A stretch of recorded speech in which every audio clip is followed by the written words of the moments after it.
Добре, криптоентузијасти, како што можеме да видиме, моментално имаме памп, како што веќе најавивме, со оглед на фактот дека моментално инфлационата стапка падна на 6,5, тоа е 0,6% од претходната 7,1%, што значи дека е одлично за моменталниот ситуација на криптопазарот. Како што можеме да видиме, значи на месечно ниво веќе добивме потврда за оваа зелена точка и пресврт на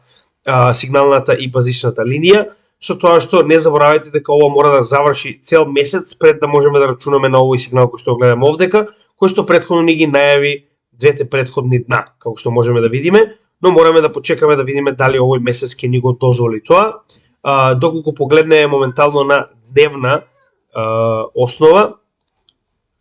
можеме да погледнеме дека испаднавме од овој триаголник во нагорна линија, каде што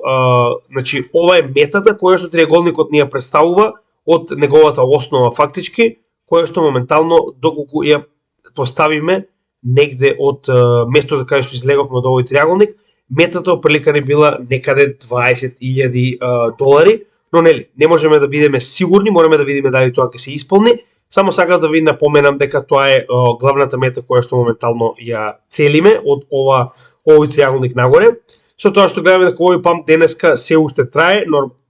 не значи дека ќе биде целосен во текот на денот, може да имаме и корекција, што е сосема нормално, со оглед на фактот дека сме многу во нагорна линија, доколку погледнеме на Market Cipher, например, можеме да видиме дека сме скоро во се oversold. Така да нормално е да добиеме корекција, но за сега се уште сме во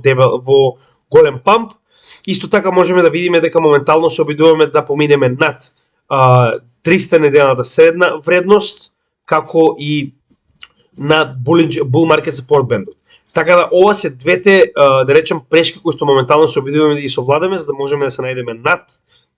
да речем, овие главни прешки кои што моментално се уште не држат во bear market, но битно е дека конечно го поминавме претходното Тера Луна дно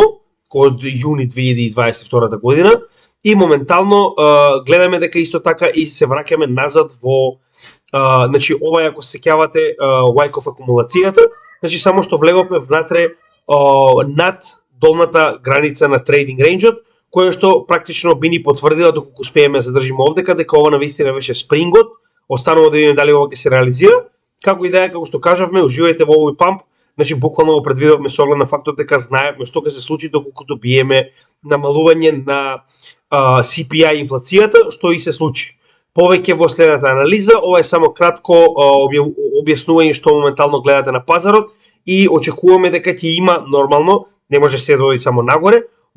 нормално е да добиеме и корекција, која што негде ја очекуваме негде околу оваа тренд линија која што имаме овдека, а тоа е негде околу 19,000-19,300, каде што верувам дека оваа тренд линија конечно ќе го задржи ова движење нагоре, останува да видиме. Како и да е, уживајте во овој памп, бидете предпазливи, затоа што пак ќе кажам не сме се уште во bull market, но ова е една многу добра ситуација која што моментално ја гледаме на пазарот. Уживајте во истата и да се надеваме дека и понатаму со позитивни вести ќе продолжи. Тоа е се што имавме да кажеме во овој момент. Поздрав и се гледаме во следното видео од CryptoGaming.